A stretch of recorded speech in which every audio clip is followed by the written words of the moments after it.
Salut à tous, bienvenue pour cette 29e épisode de Golasso TV. Excusez-nous de ne pas être en direct ce soir, donc on aura bien évidemment enregistré lundi, mais l'épisode ne sera disponible que mardi.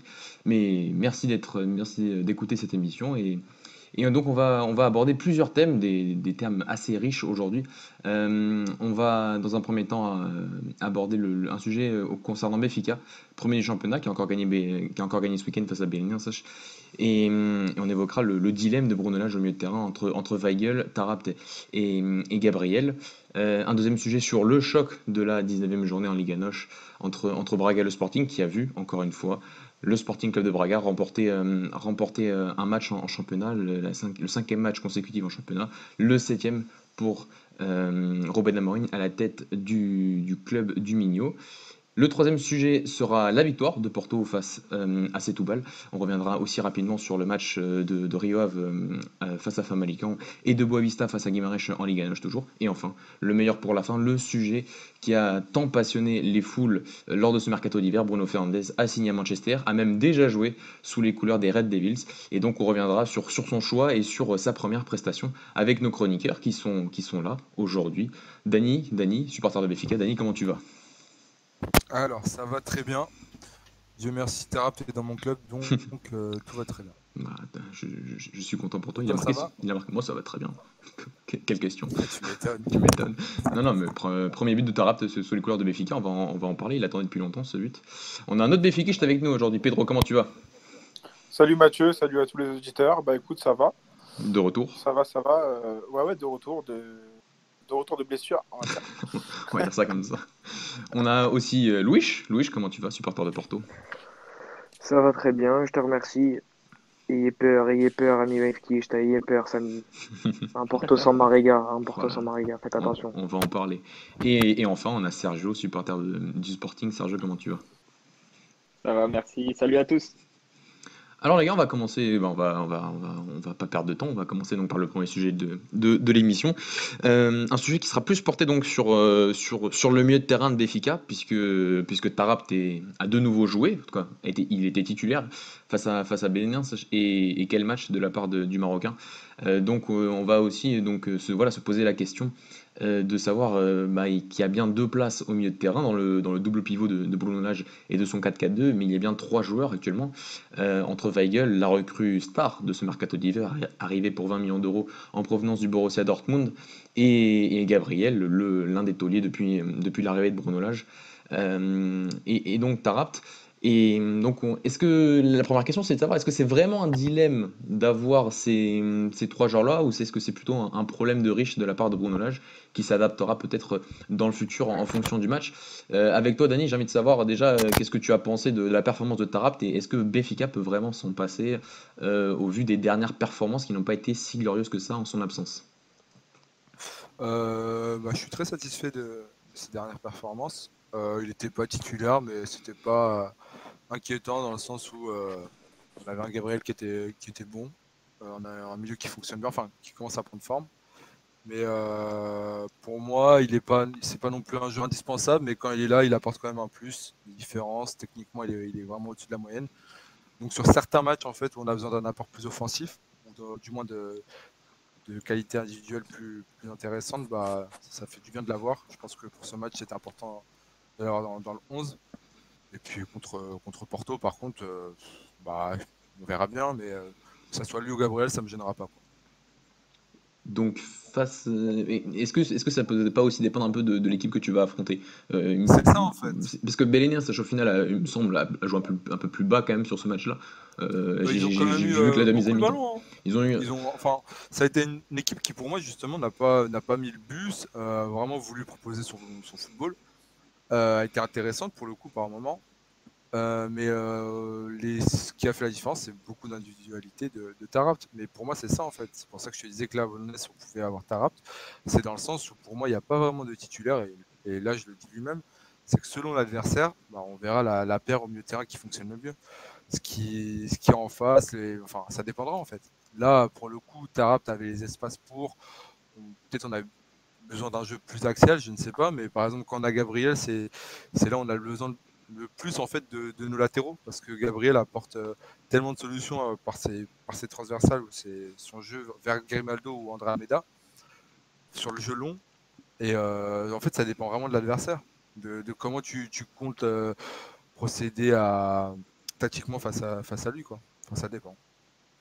Pedro, j'ai envie d'avoir ton avis sur ce match, sur le match du milieu de terrain qui a été aligné face à Bénin, sache, et ton avis aussi sur Tarab. Est-ce que pour toi, est-ce qu'il est indispensable au jeu de Benfica et au jeu de Bruno Lage? Bah, pour moi, oui, Taarabt est indispensable au milieu de terrain, mais Gabriel aussi pour moi.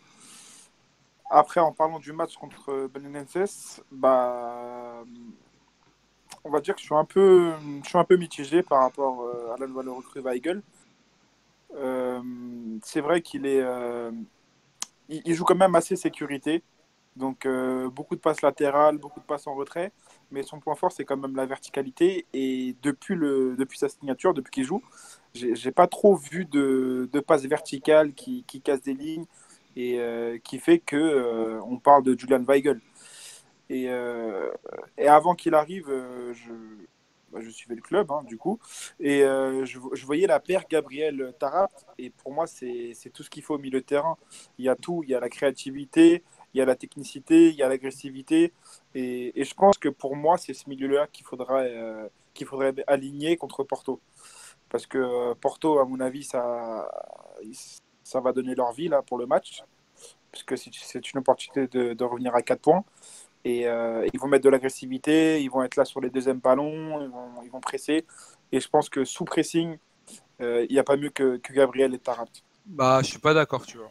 Dans le sens où, pour moi, Weigl, sous pression, je pense que c'est le meilleur joueur qu'on a. Dans le sens où notre problème à l'aller face à Porto, c'était la première phase, la première relance, la construction. On n'y arrivait pas. On était sous pression et Florentino lâchait très vite le ballon, par exemple.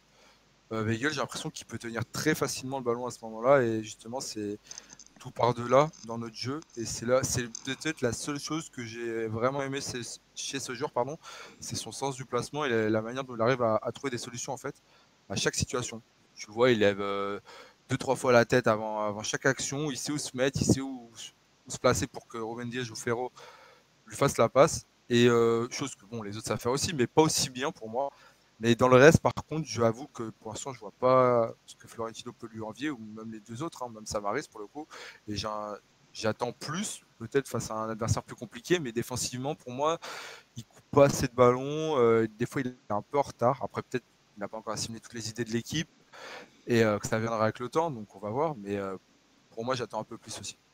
Bon, bah, du coup, tu me rejoins un peu sur mon point de vue. Oui, oui, totalement. Je te disais juste qu'en fait, pour moi, c'est dans le sens où pour moi il peut pas avoir de paire idéale. C'est dans le sens où ça dépend de Ok. l'adversaire. Parce que si Porto décide de nous faire le même match qu'à l'aller, avec un pressing très haut, on va vite être étouffé, etc. Bah moi je préfère avoir un Weigl au milieu de terrain, mais pourquoi pas un Taarabt à côté. Parce qu'on avait vu qu'il était rentré, il avait été très bon en fin de mi-temps, même si notre match était mitigé. Mais ça dépendra en fait. Encore une fois, je pense que Et du là, coup, là, si t'es Bruno Lage, tu tenterais pas le 4-3-3. Tu penses pas que c'est le non, moment non. idéal pour le tenter, non? Non, non. Pour moi, ton équipe a la saisie idées de jeu, tu as fait ton recrutement par rapport à ce système de jeu, tu basculeras jamais. C'est impossible. Là, ton Rafa est fait pour être 9,5, enfin dans ce dispositif. Je ne dis pas qu'il peut pas le faire. Je dis juste que je le vois vraiment pas changer de plan parce que pour moi, c'est ce qui est le plus intéressant pour cette équipe-là. Vraiment, genre, je pense que c'est ce qui lui apporte de plus de sécurité. Et pourquoi s'en séparer alors qu'on est sur 17 victoires, je crois? Ouais, 18, Ouais, il va une 18. défaite. Ouais, 18 victoires, une défaite. Donc pourquoi tu vas t'en séparer alors que pour l'instant ça marche très bien, même s'il y a des matchs moins bien comme ce week-end. Mais ce week-end pour moi c'était pas tactique, c'était plus ces joueurs qui pour moi à un moment ont vraiment relâché après le 2-0. Pour moi ils ont voulu boucler trop vite le match comme l'a dit Bruno Lage. Mais il y a eu, il y a eu des moments de flottement et en face, ça dormait pas. Ils sont vite revenus dans le match. Heureusement qu'on met vite le troisième but, mais voilà, c'était vraiment des cas individuels parce que tu vois que Rafa était pas dans ce match, André Almeida aussi, mais tactiquement c'était rodé et c'était pas un problème avec pour moi de l'entraîneur pour ce Bah, match. j'ai une question par rapport à ce qu'a dit Pedro sur le fameux truc 4-3-3. C'est un sujet qui revient quand même souvent qui revient souvent à Benfica de ce retour au 4-3-3. J'ai un peu l'impression que quand c'est en 4-3-3, on veut le C'est 4-4-2, ça, on va et le quand c'est le 4-4-2, c'est 4-4-2, ça. vous voulez le 4-3-3. Ouais, mais parce qu'on n'est Mais, jamais content. mais avec un 4-3-3, qui tu mettrais plus en valeur que ce qu'il y a actuellement? Parce que Pizzi sur Mais un. surtout, quel Voilà. attaquant peut tenir le 4-3-3 comme ça en fait? Ouais, j'ai envie de dire ouais, Diego Souza. Diego Souza, Après, c'est tout. son niveau, je sais pas à quel niveau il est actuellement, mais C'est ça, mais il faut un neuf archi complet en fait. ouais. Il faut un gars très complet qui sache quasiment tout faire en fait. Et des ailiers qui plantent avec de la profondeur et tout. Bon, bah Pizzi, ça sera compliqué à droite. Bah Rafa à gauche, c'est super, mais pour moi, on peut pas. Enfin, c'est pas qu'on peut pas, c'est que là, ce que nous propose l'équipe, les dynamiques qu'on a avec l'équipe j'ai placé dynamique, yes, c'est beaucoup plus intéressant en fait. C'est un 4-4-2, en tout cas avec les joueurs qu'on a. Je dis pas que l'année prochaine, si on a, je sais pas, Pedrinho qui arrive et trois recrues intéressantes, bah, on pourra basculer, mais on est loin de ça. On est vraiment loin de ça là pour l'instant. Donc les gars, pour le match qui se profile, parce qu'il y a un match très important qui se profile, peut-être même le match du titre face au FC Porto au Dragão. Ah, je comptais me parler de Euh, Famalicão. Presque. Ouais. Non. Sur le match qui se profile face au Dragão, quel double pivot vous mettrez à la place, en fonction de ce que vous avez vu sur les derniers matchs, face au FC Porto le week-end prochain? Tu veux commencer, Pedro? Bah, moi, je l'ai dit tout à l'heure, c'est ça. Pour moi, j'aurais mis Gabriel et Tarapt. Moi, franchement, je sais pas. Dans le sens où j'ai pas. En fait, faut voir la forme de l'équipe en ce moment. Non, mais je pourrais pas répondre parce que j'ai pas vu Porto récemment. Et si je me trompe pas, vous je corrige moi. Mais dernièrement, vous avez changé un peu de dispositif. Vous n'étiez pas en 4-3-3 le week-end dernier. Ouais, totalement. Genre. On est passé en 4-3-3 le week-end Donc, dernier avec Chiquinho tout seul à pointe. ça veut dire que déjà, tu as 3 milieux. Donc, il y aura, ils seront en surnom au milieu de terrain. Donc, forcément, ça peut jouer. Donc, ça dépend comment ils vont jouer en face, en fait. Il n'y a que Bruno Lage qui peut le savoir. Donc, il va se baser sur les deux anciennes rencontres. Mais les matchs aussi récemment de Porto face à des équipes qui ont peut-être à peu près les mêmes transitions que nous ou autres. Tu vois. Donc, ça va dépendre de beaucoup de choses. Ça Mais va moi, être quoi ça va être Danilo, Uribe et Romario Barro? je sais pas. Je sais pas, hein, Danilo, il a l'air d'être un peu éloigné ces derniers temps du 11. Il y a moyen que ça soit le Uribe Otavio Barro, comme on Donc a ce serait vu. toujours 3 milieux de terrain. Ouais, ça ressemble Et toujours Sergio à un milieu de Oliveira. terrain. Oui, Sergio Oliveira, ouais, il y a Sergio Oliveira qui joue depuis 2 matchs et qui, je trouve d'ailleurs, est bon. Bon, il n'y a pas tous mes collègues de Porto qui pourront partager ça parce que je sais que les avis diffèrent sur lui, mais moi je l'ai trouvé très bon et je trouve qu'il avait un bon niveau. On y reviendra après. Donc je sais pas, mais je pense que. Et d'ailleurs, je vous parlais du 4-3-3 du côté de Porto, mais je suis pas sûr que le 4-3-3 soit forcément respecté samedi prochain. Hein. Il y a moyen que le 4-4-2 revienne assez basique avec le Marega devant, etc., etc. Je pense que ça va se juger sur la rencontre. Hein, Ah oui, je pense que les deux coachs vont essayer de s'adapter. En tout cas, ça ferait un bon match de foot. Les derniers matchs étaient souvent ça, hein, parce que c'était souvent tactique. La dernière fois, quand on a beau manger l'âge, là, il faudra voir comment ça va se dérouler. Moi, après, si j'aimerais bien qu'il y ait Weigl, Tarap. Voilà, si c'est très mon avis, j'aimerais bien cette paire-là. Voilà, ça serait mon avis. Moi, j'ai quand même l'impression. Moi, j'ai quand même l'impression que Weigl, c'est Weigl numéro 1 et Gabriel ou Tarapt en fait. Je sais pas si je me trompe, mais j'ai l'impression que c'est notamment dû au statut du transfert, quoi. Mais Ouais. c'est un peu quand même dans tous les clubs, c'est que t'as ta nouvelle paire de pompes et que t'as envie de la mettre, quoi. Et c'est exactement ça. Faut pas se le cacher. Donc ouais, c'est un peu le sentiment que j'ai, c'est que t'es obligé de mettre Weigl parce que c'est le transfert à 20 millions d'euros, c'est l'Allemand qui vient d'arriver du Borussia Dortmund. Et après, j'ai pas l'impression que l'âge soit quelqu'un qui soit vraiment qui va vraiment être influencé par ce genre d'aspect. RDT, ça a duré un temps, parce que voilà, c'est que si tu réponds présent, et pour l'instant il répond présent, juste nous on attend plus, c'est bon, mais à partir du moment où tu réponds pas, tu fais ta banquette comme tout le monde, parce que pour moi il n'y a pas de titulaire avec l'âge. Si t'es bon, tu joues, si t'es pas bon, tu fais banquette, c'est tout. Ça va être son premier test face à Porto en vrai, sous pression. Exactement. Après, c'est vrai que Sporting n'avait pas trop de pression, t'as raison. En plus, c'est Sergio qui dit ça. C'est Sergio qui dit ça, donc j'étais obligé de répondre. Non, mais dans un gros match en jeu, oui, ce sera le premier. J'avais loupé. Non, mais c'est pas grave. Toi, quand tu une perche, là, je t'ai obligé. Et Mais- pour. Vas-y, Denis. Non, c'est pas moi. Non, Je- c'était moi. Ah, c'était Pedro. Dani, toi, tu vois pas la petite surprise demain, Florentino titulaire? Demain? Ah putain, j'allais en parler. Ouais. Magnifique ma transition. Bah, en fait, j'ai pas. Non, bah, je sais pas. Dans le sens où j'ai pas. La liste n'avait pas sorti encore les convoqués. Non, elle n'est pas du tout sortie. Mais Voilà. la façon dont il a parlé en conférence de presse cet après-midi, j'avais l'impression qu'il voulait redonner une nouvelle vie à Florentino. Il l'a pas dit Non, il a clairement. juste dit. Il l'a pas non, dit pour moi, clairement. non, tu vois. Pour moi, c'est juste qu'à un moment, il fait un passage sur les jeunes. Il parle de l'équipe B, c'était au moment du mercato. Et il te dit qu'en gros, voilà, les jeunes, il faut qu'ils jouent. Mais il parle pas forcément de Florentino et Jota. Il dit qu'il faut qu'ils jouent. Il te parle du Cafero, etc. Il y en a qui ont Non, besoin de mais taper. il dit Pour quand qu'ils soient même que. concernés aussi, quoi. Voilà, il dit quand même Ouais, que. voilà. que En fait, même- il t'explique qu'il le sait, tu vois, que les jeunes ont besoin de jouer. Mais que des fois, bah, faut peut-être pas jouer pendant un mois pour après performer pendant 3 mois, tu vois. Il t'explique ça, qu'en gros, ça C'est veut ça, pas mais- dire, c'est pas parce que tu ne joues pas que tu ne vas pas jusqu'à la fin de la saison. Je prends un exemple, c'est quoi? Je voulais en parler tout à l'heure, mais je vais le caler maintenant. Trinquant, on était beaucoup, on peut même écouter nos podcasts, à dire pourquoi il joue pas, je comprends pas, qu'est-ce qu'on va faire, est-ce qu'il part en janvier?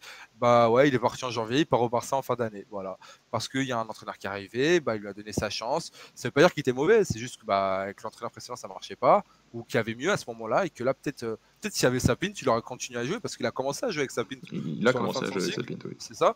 Et là, peut-être que bah, le transfert serait fait aussi. Mais pour moi, il y a des phases. Une saison, c'est très long. Et pour moi, Florentino, au début de saison, il était indiscutable. Bah, là, il l'est moins. Peut-être qu'il le sera de nouveau en fin de saison. On verra bien. Bah, Mais c'est- demain, j'ai beaucoup de...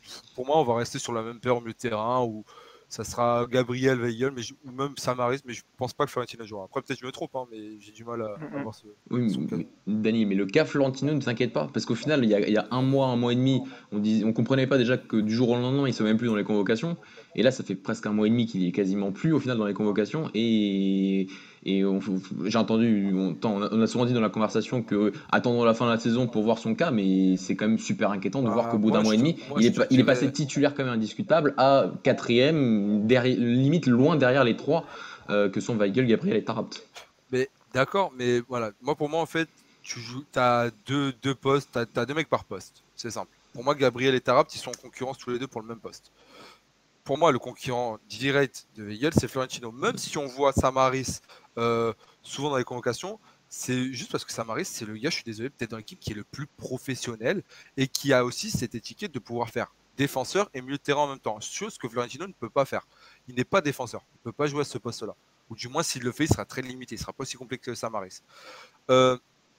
Tu vois, sinon, c'est son concurrent direct, c'est Weigl. C'est-à-dire que si Weigl, il se blesse dans, je sais pas, je l'espère pas, mais dans un mois, tu risques de voir Florentino très vite en convoque. Si Taarabt ou Gabriel, il y aura peut-être cette paire qui reviendra. Si ça ne fonctionne pas, le revoir très vite dans le 11 et au final, on se dira juste qu'il y a eu une phase où c'était moins bon. Là, on voit Servi qui, au final, l'année dernière devait partir. Là, il est titulaire indiscutable, ovationné par le Stade de Rouge. Qui te dit que dans 3 mois, c'est pas Jota qui sera dans ce cas-là? Moi, bon, après ça, c'est mon souhait, mais ça peut arriver aussi. Pour moi, c'est des phases dans la saison. Il n'y a aucun qui m'inquiète dans le sens où j'étais inquiet s'il serait parti au Milan AC parce que ça veut dire que du coup le club n'avait plus de place pour lui. On l'a gardé volontairement, il y a eu des contacts pour lui, on ne l'a pas fait partir, ça veut dire qu'on compte sur lui et qu'on le veut dans le projet. Donc à partir du moment où tu le veux dans le projet et que tu as sorti Feysa, tu as sorti un peu tous les joueurs qui étaient hors du projet et que même nous on ne comprenait pas ce qu'il faisait encore ici, bah c'est bon, là pour moi il aura son temps de jeu. Il y a l'Europa League, l'année dernière on a fait tourner, hein. Pour moi il peut très bien jouer l'Europa League encore. Hein. On connaît l'âge, la Commission européenne, il aime bien faire jouer ses petits jeunes. Ça risque d'arriver, on peut voir du Jota, du Florentino. Et pour moi, il y aura forcément des blessures comme dans tous les effectifs. Je ne sais pas à quel poste, mais on pourra peut-être voir Jota titulaire, Florentino. Tu penses vraiment qu'il va faire tourner en Europa League cette fois? Oui, bah, il l'a fait en Ligue des Champions. Après, t'affrontes le Shakhtar Donetsk, c'est quand même le premier match. T'affrontes pas Galatasaray. Ouais, mais Francfort, t'as fait tourner aussi. Je suis désolé. Oui, mais regarde ce qui s'est passé. Mais bien, justement, je dis pas que le résultat sera le même. Je dis juste qu'il le frappe certainement. Parce que contre Shakhtar, on aura besoin d'autres dynamiques apportées par certains joueurs. On aura besoin d'autres choses et donc il fera tourner forcément. Je dis pas que c'est dans le sens économiser des joueurs. On verra, mais j'en suis moins sûr que toi. Ouais, je sais pas. Pour moi, connaissant l'âge, j'ai rarement vu aligner plusieurs compétitions d'affilée, aligner à chaque fois le même 11. En tout cas, c'est rarement arrivé. que ce soit en Coupe du Portugal ou autre, ça n'arrive quasiment jamais. Je crois que la seule fois où ça arrive, c'est quand on a joué Braga en Coupe du Portugal, et même ça, il y a eu Zlobin et peut-être Thomas Tavares à droite, où il fait une de ses meilleures perfs. Il y a toujours du changement, donc pour moi, demain par exemple, pour moi, je mets Thomas Tavares de latéral droit, et tu verras André Almeida contre Porto. D'accord. Tu vois. Pour finir sur Benfica, est-ce que vous avez des choses à rajouter sur le match à Sabellian, notamment sur le but de Chiquinho et sur son entrée? Lui aussi, il avait été un petit peu, je vais pas dire au placard, loin de là, mais il n'avait pas été titulaire sur les 2 derniers matchs vis-à-vis de la grande forme de Rafa Silva. Est-ce que vous avez quelque chose à rajouter sur ce match? Ouais, non, pour Chiquinho, c'était très bien. C'est une bonne chose qu'ils soient rentrés comme ça, mais je voulais surtout dire qu'en fait, ça montre ce qu'avait dit là, c'était qu'en réduisant le nombre de places et en ayant toujours des concurrents, tu vois que Taarabt n'était pas titulaire, il joue, il performe, Chiquinho rentre, il performe, Seferovic contre Sporting ou le match avant contre Rio, il rentre, il performe. Tu vois que ça leur fait peut-être un peu du bien d'avoir seulement un seul concurrent et de te dire, bah, je vais tout donner parce que si je fais bien à ce match-là, bah, au final, il n'y a qu'une place, tu vois, on est deux, bah, tu sais, t'as plus envie de rentrer dedans, tu vois. Alors que quand tu as 3-4 gars, bon, voilà, tu es un peu moins dedans. Là, ça fait plaisir de voir que chaque mec qui rentre bah, répond. Bon, je pense que Zlobin ne va pas répondre demain, mais je pense que si on est en place, tout le monde répond. Et Voilà. est-ce que tu es rassuré de te dire que maintenant, au poste de 9,5, tu as 2 joueurs potables, voire même Ouais, très potables, clairement. alors qu'au début de saison, on avait quand même cette inquiétude par rapport à ces 2 Clairement. joueurs-là qui étaient blessés en plus? Clairement, mais et c'est là où là, je suis clairement rassuré parce que c'est là où tu vois que un effectif qui est trop conséquent ou trop nombreux, pardon, c'est un problème parce que tu étais là à te dire, bah, il y a RDT qui passe en 9,5. Ensuite, tu as peut-être Chiquinho, mais tu as Jota qui va adapter là parce que tu as Caio Lucas à gauche. Et là, tu vois que par 2 départs, tu te dis, bah, en fait, Servi Jota, c'est à gauche. Rafa Chiquinho, c'est en 9,5. Mais que potentiellement, bah, tu peux avoir un gars qui peut jouer à gauche ou en 9,5 qui est bon dans les 2 postes. Donc, je parle de Rafa.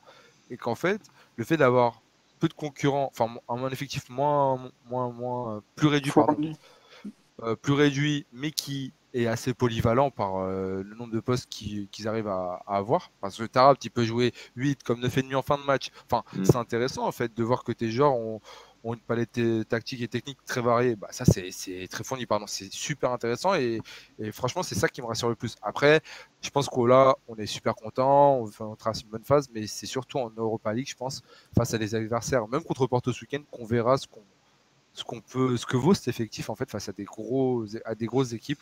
J'ai rien contre Sporting, hein, mais je veux dire là, pour vraiment jauger, pour des matchs vraiment décisifs, c'est là qu'on verra si notre recrutement a été intéressant et si on est vraiment en train de réaliser une très très bonne saison comme on le prétend. Même contre le Braga de Ruben Amorim, hein, ça va être intéressant. Oui, non, mais moi actuellement j'ai vraiment peur de ce match. Et c'est pas du bluff, c'est que ça va être très compliqué quand ils vont venir à vous, je pense. Ça va être intéressant. Magnifique transition. Magnifique transition. Non, mais sérieusement. Magnifique transition pour le choc. Au final, c'est le choc de cette 19e journée en Liga NOS. Braga recevait le Sporting hier, donc, le dimanche. Une victoire 1-0, but de l'homme dont tout le monde parle actuellement à Braga, Francisco Trincão. Mais donc 1-0, victoire de Braga qui remonte à la 3e place. Donc un Braga qui remonte à la 3e place du championnat, qui avait 8 points de retard à un moment lorsque Ruben Amorim est arrivé sur le Sporting. Sergio, j'ai envie de commencer par toi, puisqu'au final c'est une des interrogations qu'on avait, bien évidemment, c'était le premier match sans Bruno Fernandes. Un Silas qui a tenté d'innover, qui a mis un 3-5-2 en place hier face à Braga, qui avait une grosse supériorité au milieu de terrain, ça ne s'est pas du tout traduit par des buts. Qu'est-ce que tu as pensé du match de ton équipe et de cette première performance sans Bruno Fernandes qui a quitté le Sporting la semaine dernière? Ouais, alors on se demandait tous comment allait jouer le Sporting sans Bruno Fernandes. Je m'attendais pas tout de suite à la défense à 3. Je pensais qu'il allait quand même conserver son 4-2-3-1 encore quelques matchs. Mais il a tout de suite. Je pense que ça lui tient à cœur de mettre ce schéma tactique en place. Et bon, c'était un 3-5-2. Parfois, on voyait un 4-4-2. Il est pas encore bien rodé. Bien intégré par l'équipe. Ouais, il n'est pas encore bien intégré par l'équipe. Bon, je pense que l'élément qui est censé remplacer Bruno Fernandes techniquement n'était pas encore là, c'était Vieto. qui est entré en cours de match. Du coup, on a vu un milieu de terrain où ils étaient nombreux, mais techniquement, c'était pas top. Il y avait Eduardo, il y avait Battaglia. Eduardo qui a fait plutôt de bons gestes, mais physiquement, il était cuit. Au bout d'une heure de jeu, il était cuit. Et c'est lui qui ne suit pas l'action d'ailleurs sur le but de Trinquant. Et alors, on est bien entré dans le match. On a fait 10 bonnes minutes. J'étais plutôt surpris, mais au milieu de terrain, même dans la production du jeu, ça a été catastrophique et Braga a complètement pris le dessus sur Sporting. On n'a pas vu de football dimanche côté Sporting. C'est vraiment un des pires matchs contre les gros. C'est un des pires matchs. Porto, c'était très bien. Benfica, c'était moyen, mais face à Braga, là, c'était catastrophique. Donc voilà pour ce que je peux dire sur ce premier match sans Bruno Fernandes.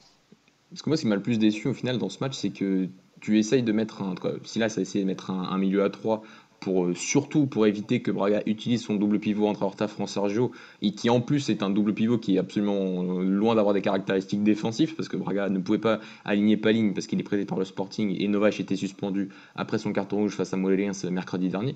Donc au final, il y avait cette sensation que le Sporting voulait mettre une grosse pression au milieu de terrain pour pas du tout que Braga puisse toucher son double pivot. Et c'est vrai que sur les 10 premières minutes, c'est exactement ce qu'on ressent, c'est cette incapacité au final à réussir à bien construire, à revoir cette phase d'attaque que Braga avait si bien menée sur les 6 premiers matchs de Ruben Amorim. Et ensuite, on a eu cette adaptation. Et Braga a réussi à retrouver des solutions, a réussi à trouver au-delà au final de son double pivot, mais à retrouver ses attaquants que sont Galeno et Ricardo Horta dans des espaces plus intérieurs au niveau du terrain, même Paulinho à certains moments. Et dès que Braga au final a trouvé cette solution-là vers le quart d'heure de jeu, et ben on n'a plus vu le Sporting qui n'a réussi au final qu'à être dangereux au final que sur certaines offensives en transition offensive. Donc c'était le point un peu décevant au final, et c'est vrai qu'on a vraiment senti le manque d'un joueur créatif, d'un joueur capable de prendre la bonne décision dans les 30 derniers mètres, comme l'était bien évidemment Bruno Fernandes et comme aurait dû l'être un Vieto qui aurait été à 100% et qui, à mon avis, s'il était à 100%, aurait joué hier à la place d'un Rafael Camacho que j'ai trouvé très moyen. Je sais pas ce que tu en as pensé, Sergio, à ce poste un peu de 9,5 autour de Sporar. Donc, Moi, je suis pas du tout convaincu par ce poste-là pour Rafael Camacho. Moi non plus, je pense que c'est un J'espère, pur joueur de côté. ouais. Ah, exactement, et j'espère que ça va pas continuer. Et je suis totalement d'accord avec toi, et je pense que Sporting aurait pu faire mal à Braga, mais que Braga a su défendre en attaquant, en fait, tout simplement. On a mis en difficulté Braga au début. La seule chose qu'ils ont fait, c'est qu'ils ont mis le pied sur le ballon, ils ont commencé à jouer au football. Et impossible pour le Sporting ne serait-ce que de contre-attaquer, c'était que du long ballon sur Sporar. Et voilà, donc 10 premières minutes très bonnes et ensuite effondrement. Ouais. Mais j'ai une question, Sergio. Pour toi, Camacho, c'est pas un latéral vraiment? Lui, il dit que non, mais est-ce que dans ses qualités et dans ses aptitudes, c'est un latéral pour moi? Un latéral défensif, tu veux parler? Oui, défensif, ouais. Ouais. Moi, de ce que j'ai vu, je ne l'avais pas suivi sa carrière avant Sporting, mais de ce que j'ai vu là sur les derniers matchs où il a été titulaire, sur le côté, il était vraiment bon. En tant qu'ailier, il était vraiment bon. Et moi, justement, ce qui m'a chagriné un peu sur ce match, c'est que dans les changements, à un moment donné, Ristovski sort pour faire entrer Gonzalo Plata. Et on retrouve Gonzalo Plata dans un espèce sur le côté droit, latéral droit, offensif un peu bizarre. Piston, et je me suis dit, mais tu gardais Camacho et tu le mettais là. Et Plata, au contraire, 9,5, c'est peut-être quelque chose qui lui correspond mieux, quoi. Mais sinon, pour te répondre, je pense pas que Camacho soit forcément un latéral droit. Je pense que ça serait le gâcher. Après, peut-être dans la défense à 5, là, peut-être qu'on peut le voir là, ouais. Bah, on sait que... Moi, je le vois plutôt dans le profil d'un Ricardo Pereira, tu vois. Et il a commencé ailier, il attaquait bien, il défendait pas mal, et finalement, il a reculé sur le terrain. Et là, le poste où il s'épanouit vraiment, c'est latéral. Tu vois, c'est plus dans cette optique-là que j'ai vu le truc. Mais, Après, Pedro, il a eu beaucoup de problèmes avec ça l'année dernière avec Jürgen Klopp, notamment, qui était son entraîneur. en disant que lui n'était pas du tout un arrière droit et que Ouais, il avait fait une déclaration comme il ça. avait fait une grosse déclaration sur les réseaux sociaux et que ça n'avait pas plu à Klopp non plus, ce qui est normal. Mais j'ai l'impression que le garçon est pas du tout convaincu par cette position, alors que peut-être que oui, Ouais. c'est vrai que moi aussi je pense que peut-être pas latéral droit, quoi, arrière droit dans une défense à 4, peut-être pas. Je pense pas qu'il a Mais le à Braga à volume. droite, ça irait bien. Mais à Braga à droite Par dans un rôle exemple, de ouais. piston, oui, pourquoi pas. Après, je ne sais pas.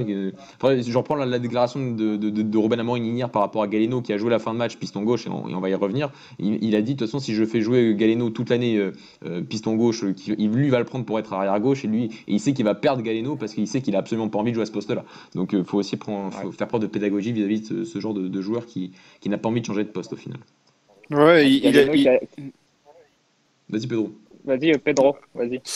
Ah non, non, je disais juste que lui-même a subi ce système de polyvalence avec Jorge Jesus, parce qu'il a fait quand même pas mal de saisons arrière droit, alors que c'était censé être un milieu de terrain. Donc il sait ce que c'est de ne pas jouer à son poste. Oui, oui, par rapport au Ben Amorim, oui, il en a parlé aussi dimanche dernier. Il y a un autre truc qui m'a aussi beaucoup choqué, c'est parce que j'ai vu et revu les deux matchs face au Sporting, donc face en Coupe de la Ligue il y a une semaine et demie et donc le match d'hier, et c'est incroyable parce qu'on revoit les mêmes, les mêmes erreurs. En tout cas, on a eu un jeu long, constant du Sporting tout au long du match. Je Ouais. pense qu'on voilà, on l'a bien Longtemps, remarqué, Sergio. Donc au match face au Coupe de la Ligue, c'était face à Luis Felipe qui s'est fait manger par la défense centrale de Braga. Là, la défense centrale de Braga avait changé deux éléments par rapport à ce match. Donc il y avait Wallace et David Carmo qui a fait un excellent match et je tenais vraiment à le souligner, jeune joueur formé à Braga, David Carmo. Et donc là, on avait André Sporar du côté du Sporting, donc c'était sa première titularisation, si je ne me trompe pas.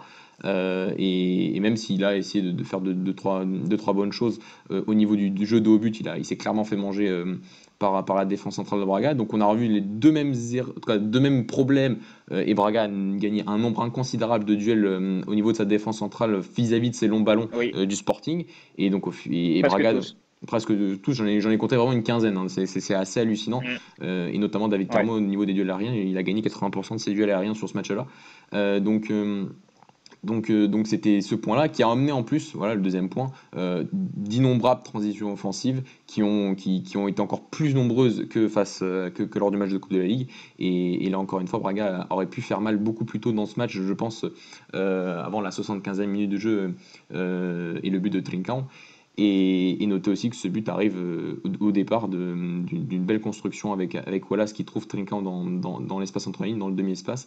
Et voilà, après, si on revoit bien l'occasion, c'est l'action du but. Il fait quelque chose d'incroyable sur Neto. Il me semble que c'est Neto qui le dribble très très très facilement et ça change absolument tout. Et ça donne une phase d'attaque rapide qui permet à Braga de marquer ce but mérité. Je pense que tu seras d'accord avec moi, Pedro, sur le match. Braga a quand même mérité cette victoire. Ah oui, clairement, C'est fait. moi, j'ai, moi j'ai vu Ouais, le vas-y, match vas-y, et Pedro. je trouve que bon bah le Sporting, en fait on s'y attendait. Je m'attendais à ce match-là sans le patron de la défense Mathieu et sans le milieu créateur Bruno Fernandes, je m'attendais pas à plus que ça du Sporting. Et vu la dynamique de Braga en ce moment, bah c'était le match que j'attendais. Donc c'est amplement mérité pour Ruben Amorim et ses hommes. Sergio? Ouais, alors moi je pense que Braga, ils ont été vraiment dans la production du jeu, ils ont été vraiment au-dessus. Ils ont été maladroits devant et je pense Mm. que c'est pour ça il y a eu 0-0 jusqu'à la 75e minute. Même si dans les statistiques, Sporting et Braga, ils se divisent assez bien Ouais. les tirs cadrés, etc. Mais je pense que Braga était beaucoup plus maladroit. Les occasions de Sporting se concentrent dans les 10 premières minutes et dans les 10 dernières. Et Braga a occupé tout le reste du jeu. Et Galeno a fait vraiment ce qu'il voulait de Coates. Et Isgaï, je comprends pas pourquoi il n'est pas à Sporting, parce que sur son côté droit, Ouais. il est énorme.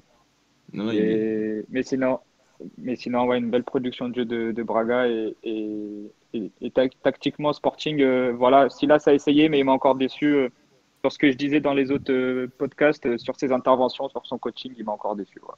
Ouais, parce que par rapport à Galeno qui a fait un immense match, quoi, un immense match, il a fait un très bon match et au final ça aurait même dû être lui qui aurait dû marquer ce but sans cet incroyable de sauvetage de Neto sur le but. Mais c'est vrai que Ruben Amorim a complètement justifié la non-titularisation de Trincão par Galeno à ce poste de milieu offensif gauche par tout ce qu'il a fait à Coates durant tout le match, par sa vitesse. Et c'est vrai que Braga a montré beaucoup de maladresse dans les 30 derniers mètres, sauf au moment du but. Et à l'image de France Sergio qui fait cette magnifique passe sur Ricardo Horta, alors qu'il a quasiment raté toutes ses passes dans les 30 derniers mètres tout au long du match. Donc ça résume bien ce match. Je suis d'accord. Et moi, je vais rajouter un truc par rapport à Braga et par rapport à cette victoire aussi un peu au mental, parce que les 15 dernières minutes sont quand même très très très dures. Il y a notamment l'occasion de Wendel, incroyablement arrêté par Bruno Viana sur sa ligne. Donc voilà, comme l'a dit Ruben Amorim, c'était les 15 dernières minutes n'étaient plus tactiques, c'était que du mental, et il fallait juste aller chercher cette victoire. Et c'est la deuxième fois que Braga arrive à faire ça, notamment donc hier et face au FC Porto il y a 2 semaines. Et donc ça montre aussi une équipe qui n'a pas que amélioré toutes ses facultés au niveau tactique par l'implémentation de ce 3-4-3, mais qui a aussi beaucoup, je ne sais pas, mais en tout cas progressé sur le côté mental et le côté, en tout cas l'aspect de pouvoir aussi souffrir dans ce genre de match où il faut aller chercher les 3 points. Je ne sais pas si tu as quelque chose à rajouter, Sergio. Ouais, moi juste un dernier truc à rajouter pour rebondir sur ce que tu dis. C'est que hier sur ce match, dimanche pardon, sur ce match, il n'y avait vraiment pas de leader du coup sur le terrain côté Sporting, étant donné que Bruno Fernandes n'était pas là, Jérémy Mathieu n'était pas là, Acuna est sorti très tôt, on va dire, et il n'y avait vraiment pas de leader sur le terrain. Et du coup, je pense que c'est un tournant important pour le Sporting aujourd'hui, c'est de faire émerger ses leaders maintenant dans l'effectif et que chacun puisse assumer un peu ses responsabilités qui n'étaient que sur Bruno Fernandes auparavant. Sergio Ouais. Sergio, dans l'effectif et aussi en présidence, hein, parce que là c'était chaud quand même. Ouais, mais ça, il faut pas me lancer là-dessus. On n'a pas le temps surtout. Voilà, on n'a pas le temps là-dessus. Mais effectivement, il manque du leadership un peu partout, à tous les étages de ce club. Ouais. Donc on a fini pour l'analyse de ce match et donc cette victoire de Braga qui donc remonte à la 3e place du championnat alors qu'ils avaient 8 points de retard, on le rappelle, sur le Sporting en début janvier.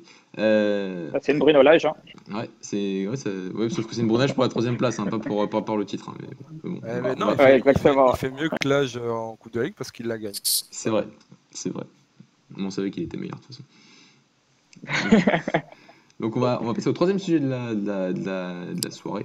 Donc on va revenir un peu plus longuement bien sûr sur le match de Porto à Setúbal avec Luis et parler un petit peu d'une confrontation qui était une belle confrontation entre Rio Ave et Famalicão et de Guimarães qui a encore perdu des points assez incroyablement à Boavista. Luis, j'ai envie de te lancer donc sur Porto, sur ce match à Setúbal face à une équipe que tu bats depuis 30 ans exactement. C'est impressionnant. Putain, ils reviennent en forme quand même cette équipe de Porto là. Il fait des blagues lui parfois, c'est incroyable. C'est hilarant. Louis, non, je t'écoute.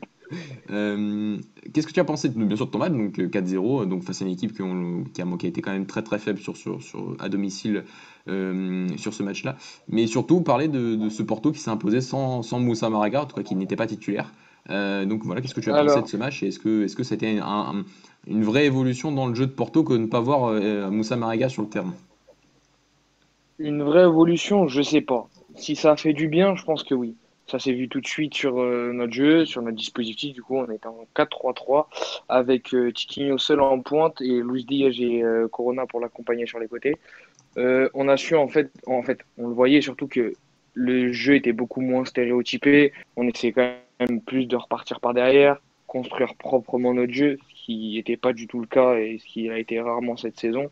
Tu sentais qu'il y avait quand même d'autres idées de jeu.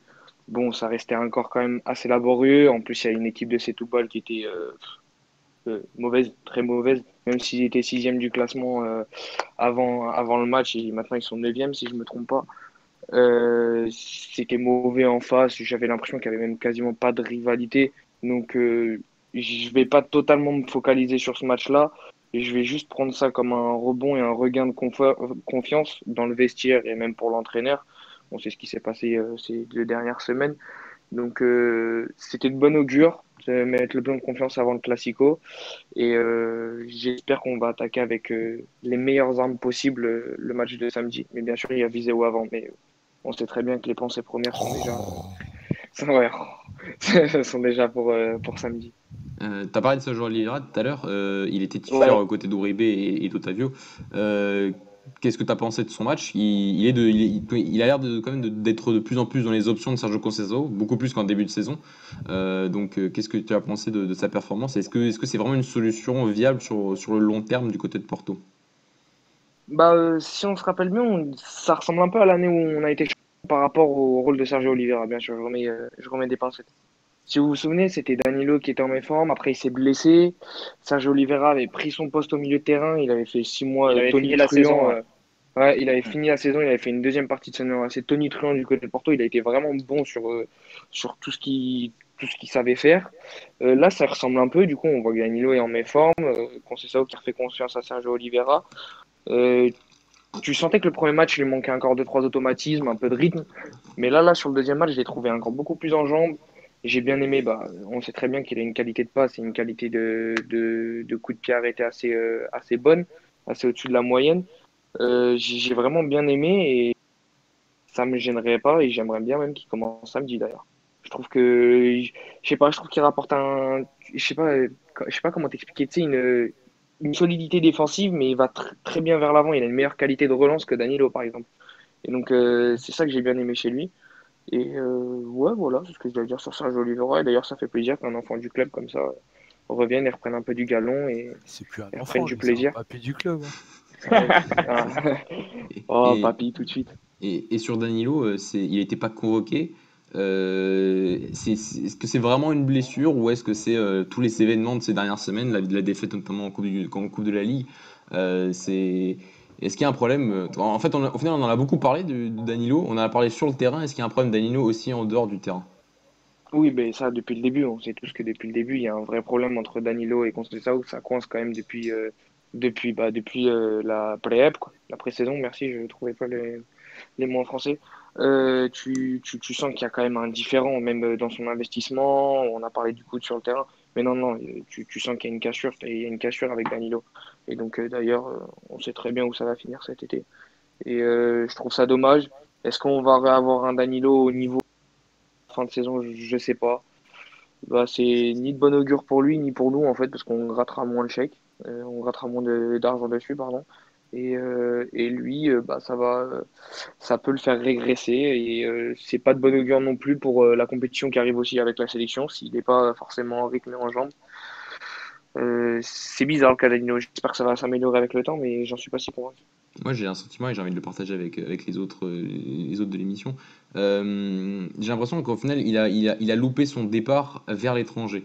Que ça aurait pu Ouais. déjà être la saison dernière, ça Ouais, aurait je pu pense que et c'est les blessures surtout qui l'ont fait louper ça. oui, mais oui, il y a eu la blessure donc en 2018 Bon, il a donc, stagné, hein. qui le fait louper la Coupe du Monde. Mais déjà l'année dernière, est-ce que tu penses pas qu'il aurait déjà pu partir Bien sûr. et que déjà son niveau de la saison dernière, même si Porto ne gagne pas le titre, il est quand même revenu à un excellent niveau, peut-être pas un excellent, mais un très bon niveau, et que là c'est le moment où il aurait dû partir et qu'au final ce départ il est pas là, et que ça me fait un peu penser aussi un peu à William Oui, qui au ouais, ce que final j'allais dire. est Les deux, parti, n'est pas Ouais. parti au bon moment. Et là on c'est se rend ça. compte que même si c'est vrai qu'il joue plus au Betis à cause des blessures, mais peut-être qu'il joue qu'au Betis parce qu'il n'est pas parti non plus au bon moment au Sporting. Je sais pas ce que vous en pensez.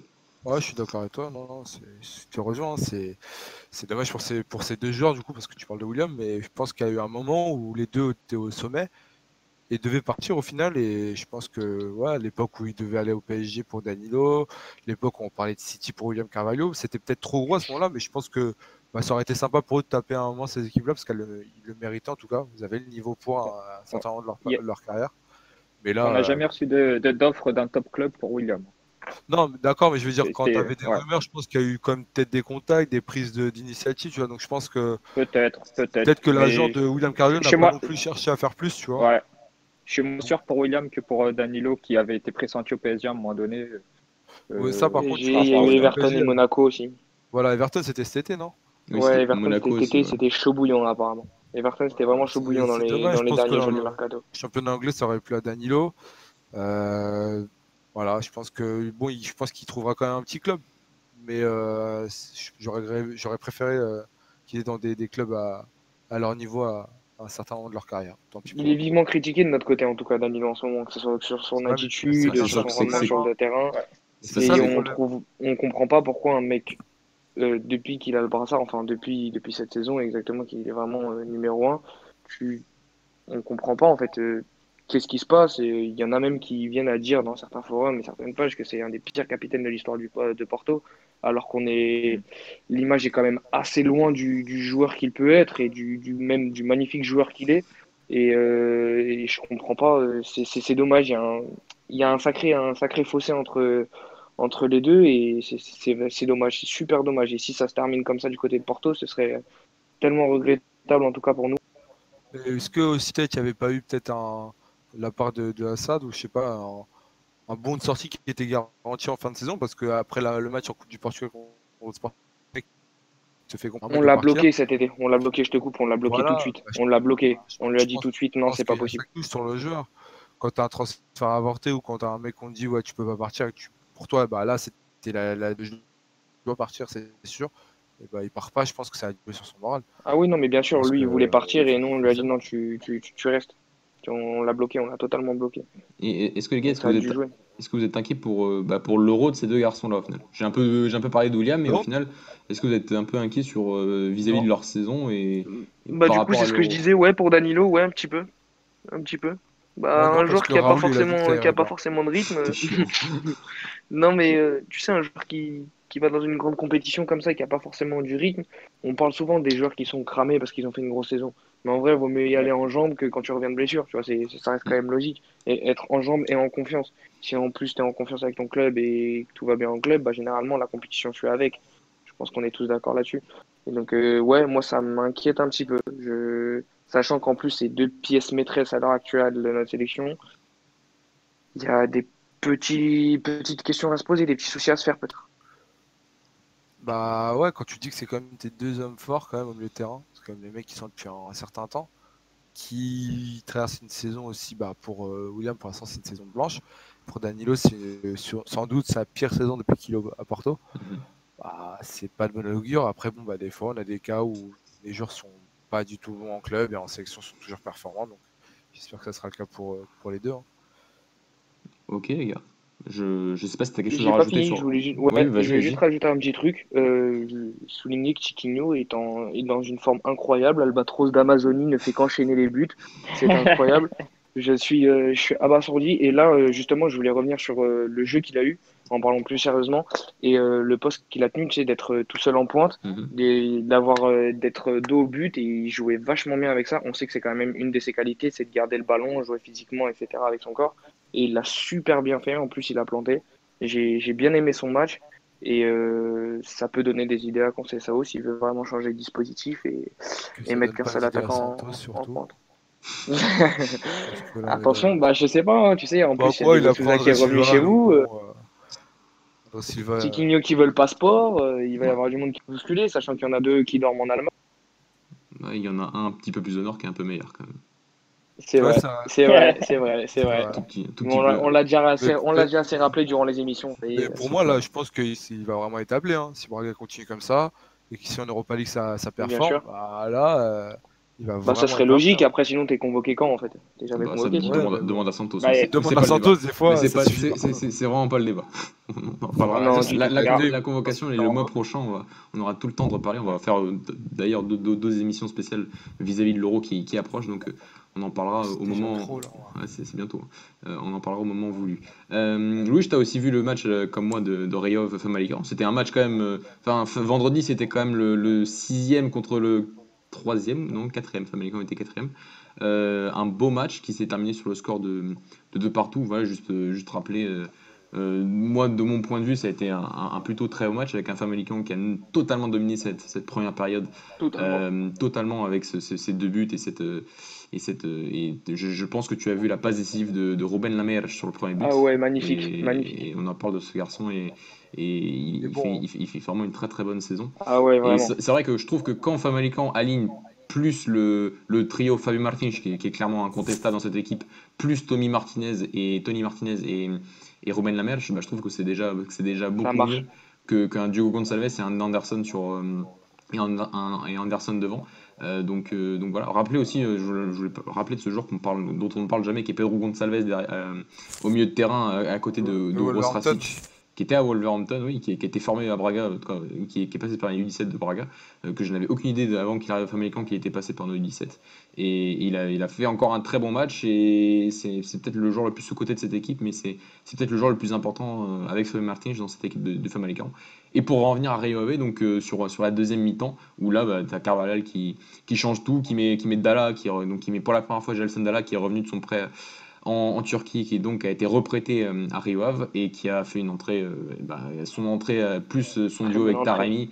Donc voilà, il y a ce but et ça a complètement désorganisé le Famalicão, et c'est vraiment arrivé de partout, et Rio Ave a réussi à revenir au score, à arracher ce de partout, et aurait pu pourquoi pas aussi aller chercher cette victoire. Donc c'était un très haut match, une mi-temps par club, avec deux très très bons entraîneurs, mais qui se quittent sur un match nul. Louis, est-ce que tu as eu d'autres choses que tu as remarquées sur ce Ouais, j'ai match? juste eu une petite note, un joueur on n'a pas énormément parlé quand on parlait de Saint-Mélican, c'était le buteur du deuxième but, Pote, je sais plus comment on prononce ça. Pedro Gonçalves. C'est lui? Oui, c'est son surnom, tu vois. Ouais, Ouais. j'avais plus son prénom. Et lui, ouais, sur les deux trois matchs que j'ai vus déjà de Saint-Mélican ces derniers temps, j'aime beaucoup. Ah, Ouais. Franchement, ouais. il y a vraiment quelque chose sur ce joueur. Un C'est petit, c'est- c'est le petit technique qui se faufile bien. J'ai bien aimé. Et sa finition sur le deuxième but, elle est remplie de sang-froid. Ouais, c'est un garçon c'est un peu, en fait, dans le milieu à 3 de Famalicão, c'est le plus offensif des trois. T'as Gustavo Assunção qui est le vrai milieu défensif à la construction, et Uros Rasic qui fait un peu qui est très bon balle au pied et qui arrive à faire le lien entre le milieu et l'attaque. Et lui, c'est le milieu le plus offensif. Il a failli marquer plus à la fin aussi sur une action individuelle assez incroyable, et ça passe tout près du poteau du gardien de Rio. Donc ouais, comme je l'ai dit tout à l'heure, c'est pour moi l'un des joueurs les plus sous-cotés, et peut-être l'un des joueurs les plus importants de Famalicão cette saison. Rien à rajouter de plus, Louis? Du tout. Non, donc revenir vraiment une minute sur Boavista Guimarães. Donc Boavista a gagné 2-0, Guimarães a encore surperformé sans marquer. C'est pas la première fois, c'est sur les trois derniers matchs, c'est exactement la même chose, notamment à Rio Ave et face à Marítimo, et un Guimarães qui avait de l'avance sur Braga à Noël. Il se retrouve déjà à 8 points de la troisième place. Donc il y a eu des mouchoirs blancs qui ont volé pour Ivo Vieira. J'espère que ça n'aboutira pas, mais en tout cas, c'est une période assez compliquée que vit le Vitória en ce moment. Ce serait trop prématuré un départ de Ivo Vieira comme ça. Ça va être très prématuré. Mais ça À cause pourrait. de mauvais résultats, une mauvaise session, c'est pas bon. Surtout qu'il faut prendre. Et ça serait pas mérité surtout. Ça serait sûrement pas Ouais, mérité. clairement, demi-finale de Taça League, très intéressant face au gros, même s'il n'aime pas, bah ouais, mais Non, même il l'idée de jeu, la pratique un bon philosophie football, de ça son viendra. idéologie, etc. C'est ça. En aucun cas, ça Surtout serait que tu pars mérité. sur une saison où en fait tu te dis que ton club va rien gagner. Je sais pas, après je suis pas, j'ai jamais été dans ce cas-là depuis un Pardon. certain temps. Mais Si, le club ne va rien gagner. En Non mais 2014. ça fait un petit moment, dans le sens où tu te dis, bah, au moins qu'ils pratiquent un bon football, qui me donne des sensations, et je pense qu'ils vivent ça. Et sortir un entraîneur comme ça alors qu'il est plutôt bon, enfin, ça serait dommage. Après, c'est peut-être Même un si peu ça une. arrangerait Mathieu. Non, pas tant que ça, parce qu'ils sont à 8 points, donc pas tant que ça. Mais c'est vrai que je peux comprendre un peu la frustration de se dire qu'on joue un très bon football depuis le début de la saison, et que tu ne bats ni Porto deux fois, ni Benfica, alors que tu joues vraiment quasiment au même niveau, même si c'est plus par le fait que Benfica ait mal joué lors de ce match début janvier. Tu bats pas le Sporting, qui était pas dans la meilleure phase de sa saison, et tu bats pas Braga lors du derby. Donc c'est vrai que tu bats un peu jamais les grands, quoi, et c'est que t'arrives même pas à arracher le match nul. Donc je dis pas qu'il faut le virer, mais je peux aussi comprendre la frustration des supporters de Guimarães actuellement. Donc, Après, vas-y, Pedro. faut souligner aussi le très bon match de Boavista. Le Le Elton Day. Elton Late, ouais, mais en fait, le coach a repris les idées de Lito Vidigal. Ils ont les mêmes. Et, Hein. C'est ouais, c'est mais Daniel Ramos, donc ils ont les mêmes idées hein, entre lui et C'est Lito pas Vidigal. foufou alors. Hein. Ouais, mais là, il est repassé sur un schéma qu'on voyait beaucoup avec lui. Mhm. Et bon, moi, du coup, j'aime beaucoup Elton Late et j'ai bien aimé la prestation de Marlon, donc l'arrière gauche. Et Donc, je pense, oui. ouais, je pense que lui, je le verrais bien dans mon petit club, hein. Personnellement, en doublure de Grimaldo, j'aimerais bien.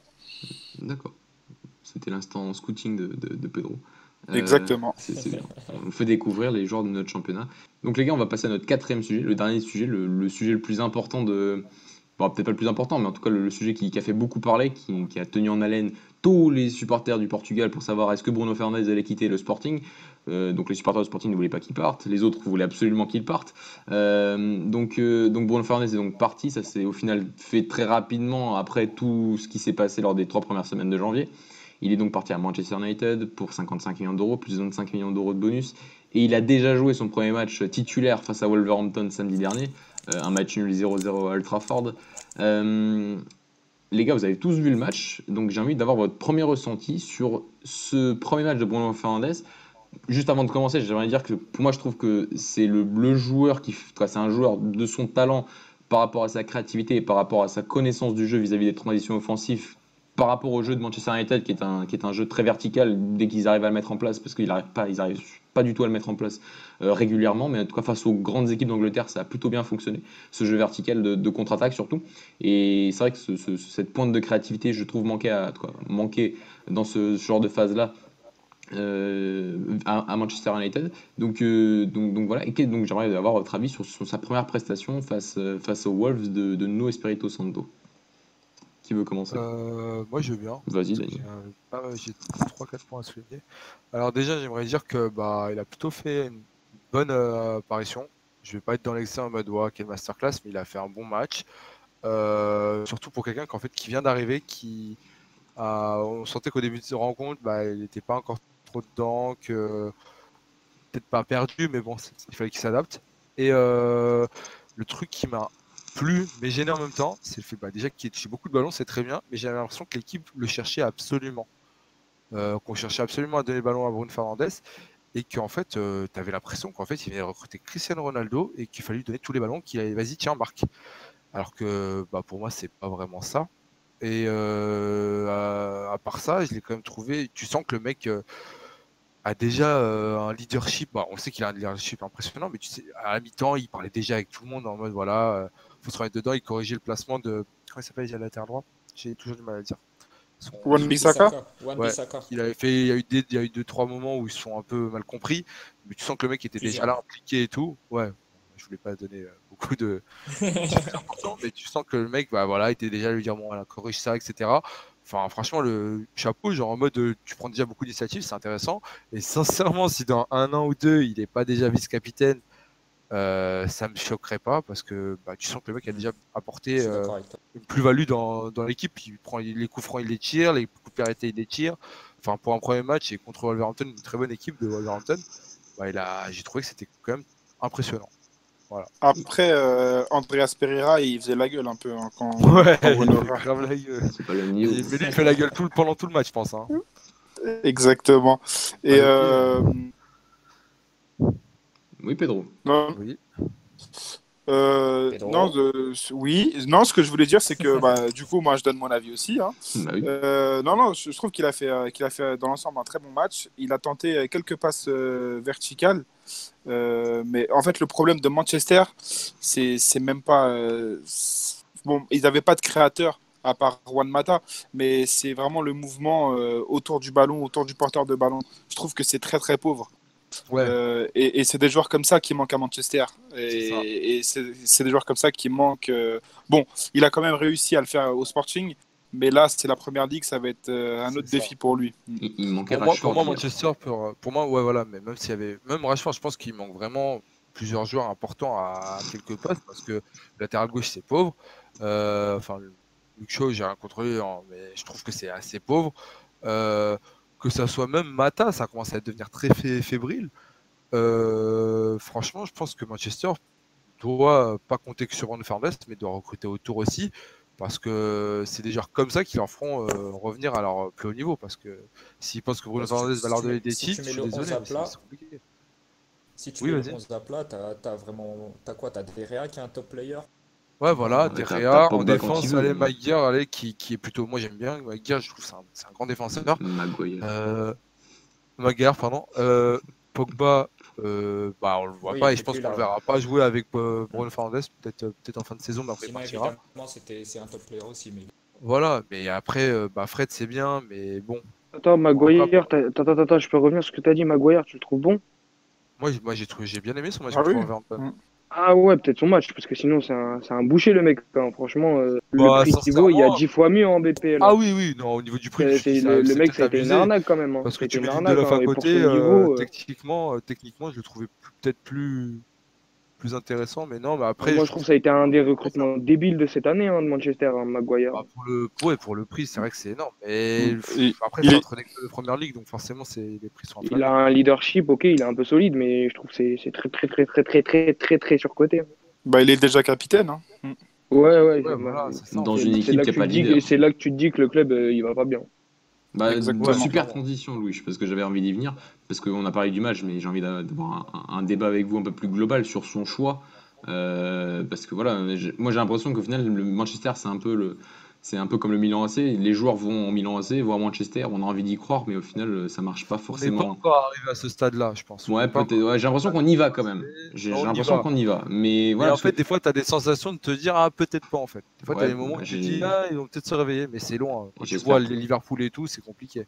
Non, parce que moi, ce que j'ai peur un peu avec BF, et donc je me donne mon avis avant de vous laisser la parole, c'est que j'ai l'impression qu'il va perdre peut-être ses meilleures années de football, un peu à l'image de Fred, qui est un joueur que j'adore aussi, et qui est passé par le Shakhtar, ouais. Shakhtar, et que je suis depuis quelques années, et ça me fait. En tout cas, c'est pas que ça me fait mal au cœur, j'aime le voir à ce niveau-là, parce que c'est peut-être, avant que BF arrive, c'est quand même l'homme fort du milieu de terrain, et peut-être de Manchester sur la première partie de saison, et ils ont tous les deux à peu près le même âge, 26 ans, 25 ans, et j'ai un petit peu peur au final qu'ils perdent vraiment leurs meilleures années et leurs meilleures années à un très haut niveau dans un club sans projet, sans projet à moyen long terme au niveau du développement, avec actuellement pas de coach. Pour moi, Ole Gunnar Solskjaer n'est pas un entraîneur pour un club comme Manchester United.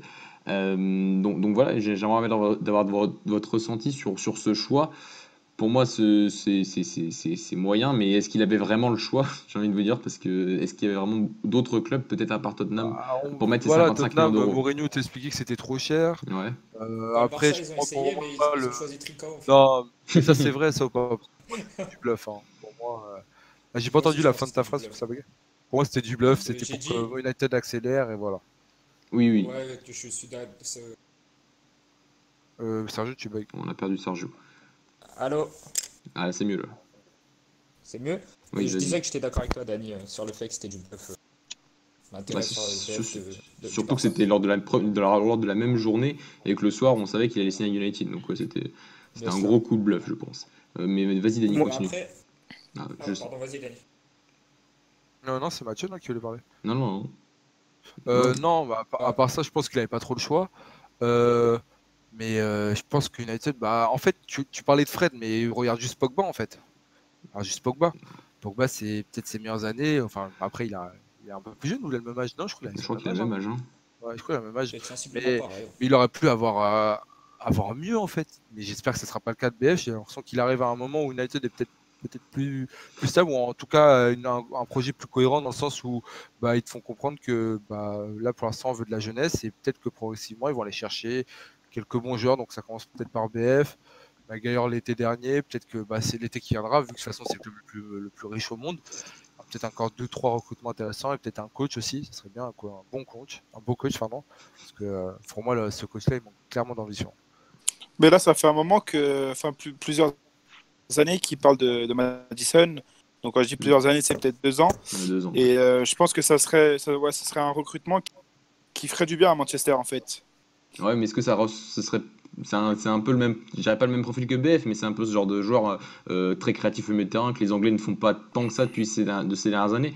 Un joueur comme lui, un joueur comme Grealish, notamment à Aston Villa. Est-ce qu'au final, ils n'ont pas acheté BF parce que BF était limite plus abordable qu'un Madison qui, vu la saison qu'il fait actuellement à Leicester, coûte bien plus cher que peut-être qu'un Bruno Fernandes. Je sais pas ce que tu en penses.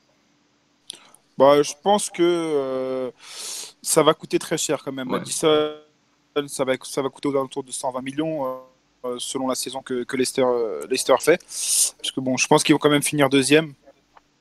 Donc, Troisième. oui, excusez-moi, bah, troisième, ça va se taper avec Manchester City, mais ils auront de l'argent, donc ils auront les moyens de le garder. Mais donc du coup, c'est un argument de plus pour que Manchester sorte le chéquier. Ça va être très compliqué, mais je pense que c'est un joueur qui peut faire passer un palier à Manchester l'année prochaine, par exemple. Sergio, toi qui l'as connu 2 ans et demi au Sporting. Est-ce que pour toi c'était le bon choix, la bonne destination pour BF? La Première Ligue, c'est un championnat qui, à mon avis, correspond bien à Bruno Fernandes. Oui. Ouais. Moi, ce que j'ai noté aussi avec lui, c'est qu'il avait de l'initiative. Donc, s'il arrive à avoir cette casquette de leader, je pense qu'il s'en sortira déjà un peu mieux peut-être que Pogba, qui a essayé d'être leader, mais qui n'a trouvé que le conflit avec ses coachs pour essayer d'être leader. Je pense C'est vrai. qu'avec un petit peu plus d'intelligence, Bruno Fernandes pourra, pourra avoir une autre casquette. Après, c'est vrai que je suis d'accord avec Mathieu, ce qui compte, c'est le projet. Et Manchester, ils en ont pas. Et le seul espoir qui peut y avoir, c'est quand on voit l'Inter de Milan aujourd'hui, qui n'avait pas de projet et qui, cette saison, avec Antonio Conte, joue un beau football et qui ont réussi à titiller la Juventus. On peut se dire qu'en une saison, ça peut changer et que ça peut s'améliorer pour Manchester. Et étant donné c'est le club le plus riche au monde, on ne peut pas se dire qu'ils vont disparaître comme Liverpool ont pu disparaître pendant Quelque de temps. longues saisons. Je pense que ça peut revenir à un moment donné, mais il faut que ça retravaille mieux avec un projet, tout simplement. Un coach qui arrive comme Antonio Conte à l'Inter, par exemple.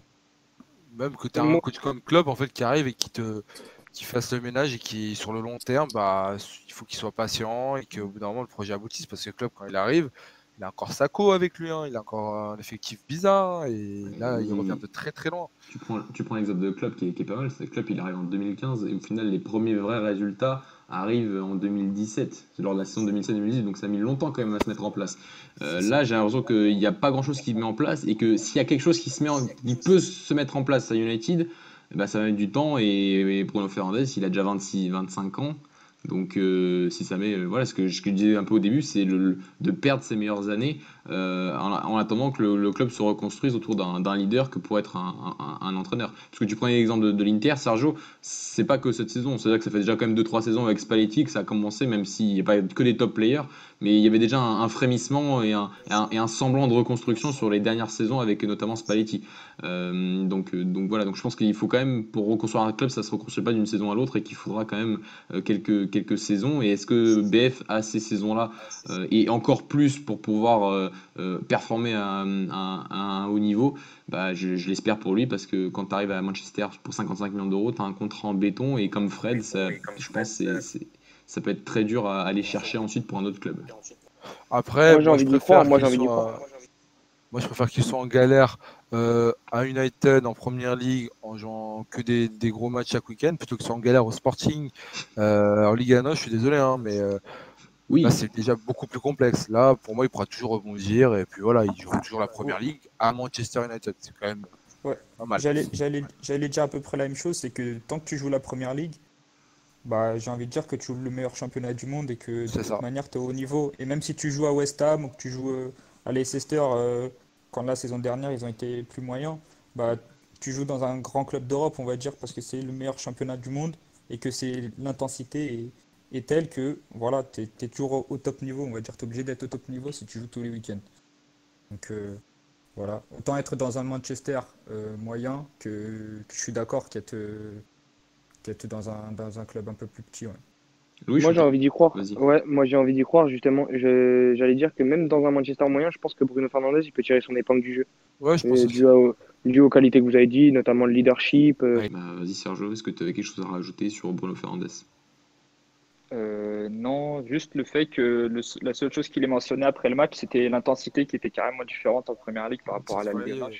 1. À la fin du match, Et il en pouvait ouais, carrément. Et ça se voyait, ça s'est vu carrément. Et voilà, c'est peut-être l'étape que les joueurs portugais parfois n'arrivent pas à passer. Voilà. Donc de bonne augure pour l'Euro alors. Lui, Ouais, pour moi le je pense. coup, beaucoup plus que Ouais, moi je Danilo et pense, oui. William. Mm. Ok, ok. J'aimerais élargir le débat par rapport à Bruno Fernandes qui a encore signé en Angleterre. Par rapport donc à cet Eldorado, parce que Podence aussi a signé à Wolverhampton, mais j'ai l'impression que Wolverhampton va un peu truquer ce sujet-là qui Notre est analyse. voilà, Mm. sur cet Eldorado des joueurs portugais en Angleterre. Donc on avait bien sûr tous les Portugais de Wolverhampton, Bruno Fernandes maintenant Manchester United, Ricardo Pereira à Leicester, et João Cancelo et Bernardo Silva à Manchester City. Est-ce que Jetson Fernandez aussi à Tottenham. Jetson maintenant, oui, à Tottenham, bien sûr, merci Pedro. Donc, est-ce que pour vous, c'est un phénomène vraiment à noter, ou est-ce qu'au final, c'est tout simplement parce que l'Angleterre est aujourd'hui plus que le championnat anglais, mais un championnat global au niveau mondial, et que les meilleurs joueurs, au final, un jour ou l'autre, se rencontrent dans le championnat anglais? Qui veut commencer? Euh, bon, si vous voulez, je peux commencer. Bah, vas-y, David. Oh, la nonchalance. Euh, non, pour le coup, je dirais que je pense que c'est aussi peut-être finalement une reconnaissance envers notre travail en fait, qui est fait dans notre pays, et que ça aboutisse à ce résultat-là, c'est-à-dire que nos joueurs aillent dans le plus gros championnat du monde. Et quand tu vois des Pedro Neto, des Neves, des Moutinho, enfin Moutinho non, mais genre qui lancent leur carrière comme ça, et qui se font un nom dans un pays de ce genre, bah c'est plutôt intéressant parce que Pedro Neto finalement il se perdait à la Lazio. Neves, bah, il a le moins de temps de jeu au Portugal, et là forcément dans le plus gros championnat ils sont connus, ils ont fait leur match. Je pense que le prochain ça va être Podence qui va performer là-bas, et ça fait plaisir, hein. Moi je pense qu'on va avoir de plus en plus de joueurs dans ce cas-là. On a même des jeunes qui partent directement là-bas. Je pense à Messagjou, bon après voilà. Ouais, Je sais que n'y Alex crois pas sera trop quand trop même. fan. Non, mais je sais que voilà, Alex, s'il était là, il aurait Attends, kiffé. Mais si je peux rebondir sur ce que je trouve qu'il y a quand même une grosse différence entre partir à l'âge où Pedro Neto est arrivé en Angleterre à 19 ans, ou même Podence qui arrive, je crois qu'il a 23 ans maintenant, donc à cet âge-là, que quand tu arrives très très jeune, tu vois, comme Mesagdou, comme Domingo Messagjou, Skina, il arrive João au même Carlos âge. Teixeira. voilà, Moi, je Jean suis pas Castecha, qui d'accord sont parce que arrivés. Messagjou, il arrive au même âge que Pedro Neto finalement, parce que c'est un 99. Pedro Neto, c'est un 2000, il est arrivé l'année dernière, hein, en Oui, mais janvier. oui, d'accord, c'est vrai, mais Mesagdou arrive en équipe U23 de West Ham. Oui, parce qu'il a pas le niveau pour Voilà, donner tout mais à t'en as. l'équipe. Oui, c'est vrai, peut-être Mesagdou, c'est pas le bon exemple, mais ce que je veux dire, c'est par exemple des Jean Virginie, des Domingo Skina, des Jean Carlos Teixeira, comme l'a dit Louis, des Oui, joueurs là, qui sont arrivés non. par contre très très jeunes en Angleterre, Là, et moi, qui je suis après pas n'arrivent fan. pas du tout. C'est très rare au final de voir à l'étape du dessus, quoi. Ouais, non, ça, je suis d'accord. On a le cas aussi de Gonzalo, Gonzalo Gonzalo, Cardozo, ouais, qui est parti à c'est West Ham. ça, à West Ham aussi. Pour moi, c'est un peu plus complexe. Mais pour les autres, Jetson, par exemple, ça peut être très bien. Et pour ce qu'on voit, en tout cas, moi, c'est vraiment le modèle des Wolves en fait, qui m'impressionne. J'aurais pas pensé que ça pouvait aussi bien marcher. Ça marche. Bah, forcément, quand tu vois que ça marche bien pour ces mecs-là, tu te dis bah, pourquoi pas continuer. Et même pour les clubs anglais, se dire bah, on va aller chercher du portugais au final. Si ça marche et si ça colle bien avec notre championnat, bah, suffit juste d'aller chercher le bon et ça peut marcher. Pour l'instant, il leur donne raison. Ricardo Pereira et tout le reste, ça marche bien. Donc, Mais Dani, sur la reconnaissance du travail que tu disais par rapport au Portugal, on est d'accord que c'était par rapport à la formation. Peut-être que tout simplement on est meilleur et oui, on forme mieux les joueurs et c'est ça, que forcément on est des joueurs c'est ce plus que je te dis. talentueux. Oui, Ouais, c'est voilà, ça, hein, ouais, on tout est d'accord. simplement. Je pense qu'on arrive à un stade où on est tous reconnus, bah, nos D'ailleurs, joueurs c'était sont une très question qu'on bons. s'était posée dans l'émission. On s'était dit, ouais, notre formation elle évolue, mais est-ce qu'il y a des vrais résultats? Bah là, c'est déjà un Bah là, on argument les a, qui va dans hein. ce sens-là. Ouais, ouais, totalement. Je pense qu'on n'en a jamais eu autant qu'en ce moment. En termes de volume, je pense qu'on est quand même, c'est assez imposant ce qu'on sort, et tant mieux. Et Et oui, en si, plus des si joueurs nos joueurs peuvent portugais, partir là-bas, je préfère, plutôt que de les voir ouais, partir en Pologne bien ou sûr. Mexique. Ouais, ça peut être très bon pour eux. Après, ça dépend du projet sportif qu'on te présente, tout simplement. Je Il pense y, que. y en a un qu'on n'a pas cité, Ah c'est oui. Ruben Vinagre, Ah ouais. qui aurait pu avoir son épingle du jeu, qui aurait pu sortir son épingle du jeu pour l'Euro. Et malheureusement, il s'est blessé, mais Combien de temps? bah là, il en a pour 3 4 mois encore, hein. Le temps Ah qu'il ouais. revienne, je pense que ça va être compliqué pour lui, Ouais, mais, j'imagine. Nuno Espírito Santo, il a pris du temps avec lui et ça a commencé à porter ses fruits. Mais dommage, il s'est blessé et je pense que c'est un joueur qu'il faudra suivre dans les années à venir. Oui, oui, oui, c'est sûr. Après, C'est sûr. après ouais, comme j'ai dit tout à l'heure, le projet des Wolves fausse un peu le fait qu'il y a autant de joueurs portugais dans le championnat anglais, forcément. Mais voilà, comme l'a dit Dani tout à l'heure, quand on a un projet au final qui est plutôt cohérent, avec un entraîneur qui est un excellent entraîneur, il a fait ses preuves maintenant, son 3-4-3 ou 3-5-2 fonctionne maintenant à merveille, et les victoires face à City et le nombre de fois où il a mis en difficulté Liverpool depuis le début de la saison montre à quel point Nuno Espirito Santo est un bon entraîneur. Est-ce qu'au final, ça dépend vraiment du projet où ils sont? Et si on regarde bien, à part peut-être BF comme on l'a dit tout à l'heure, tous les Portugais actuellement qui sont dans le championnat sont dans des projets vraiment cohérents, que ce soit à Leicester, que ce soit à City, que ce soit même à Tottenham pour Jetson, en espérant que Mourinho vraiment arrive à tenir cette forme et à aller chercher la Ligue des Champions à la fin de la saison. Mais on va pas se le cacher, ça dépend aussi vraiment du projet et du club auquel ils atterrissent. Bien sûr, c'est ce qu'on te propose, le projet sportif aussi. Quand, par exemple, Adrien Silva, bah, ça n'a pas collé avec les Leicester. Pour Ricardo Pereira, oui, ça dépend en fait. Je pense que c'est du cas par cas. Après, il faut s'y retrouver. Est-ce que c'est bon pour le club? Est-ce que c'est bon pour toi? Si c'est le cas, bah, je pense que le mariage est parfait. Donc là, pour l'instant, de ce qu'on voit, des derniers transferts, c'est intéressant. Après, il y en a qui ont floppé. Rodrigue Miranda, bah, il est revenu au Portugal. Là, c'est le seul que je vois, je pense. De quoi, des Portugais qui étaient en Angleterre qui Ouais, revenaient au Portugal? après, bon, Léo Bonatti, c'est un Bah, il y a c'est bah, aussi parce que ça collait pas. Donc ça dépend des bah, gens. JCT, Ruben Lamela Ouais, même Jean-Mario qui est passé par West Ham. aussi. Voilà, ça dépend. Nelson Oliveira. Ouais, Pas Nelson trop Oliveira. d'accord parce que ça a bien marché à Norwich au Ouais, final. mais c'était la D2 encore. Non, mais je veux dire, ça a bien Oui. marché. Regarde, dans les deux, Jean Calval pour l'instant, bah, il y a un moment c'était mieux, là moins. Alpha Semedo, j'ai pas trop suivi. Yuri Ribeiro, apparemment, ça va très bien aussi. Mais ça dépend vraiment du projet de chaque joueur. Hein. Est-ce que tu considères que c'est un flop, Joe Gonçalves ou pas? Bien sûr. De Famalicão? Ouais. Ah oui, ah, mais totalement. Enfin, flop, non, parce que je ne m'attendais pas non plus à qu'il ait une carrière incroyable. Mais je pensais au moins qu'il puisse déjà performer à Nottingham Forest ou à Famalicão. Ce n'est pas le cas. C'est dommage. Moi, j'aurais jamais vu en ce joueur un gars dans le par exemple, à Benfica, je l'aurais jamais vu s'imposer. Quand il est venu la saison où il y a Rui Vitória, c'est parce que c'est la saison où on ne veut pas recruter, on te fait monter des jeunes, mais c'est. Bruno Varela et lui, ils n'avaient rien à faire là. Donc, je les aime bien, hein, mais l'équipe B, c'est quelque chose, l'équipe A, c'est autre chose.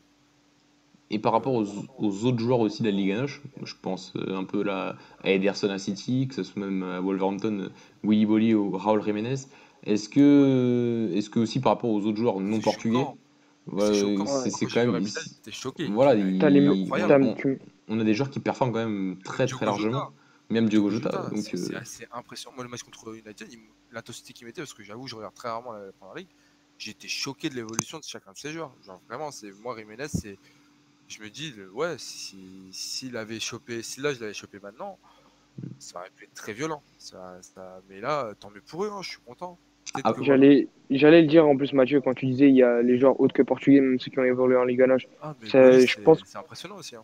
Ouais, totalement, mais il y en a plein. Comme tu as dit, moi, c'est le premier qui me venait, c'était Jiménez. Moi, je pense que tant mieux, c'est de bonne augure. Ça veut dire que notre championnat, il est quand même encore vu et que malgré toutes les critiques qu'on a données ces derniers temps sur la baisse du régime et sur la baisse de niveau, et ben en fait, elle est peut-être pas si réelle. C'est peut-être le niveau extérieur des autres championnats qui s'est surélevé.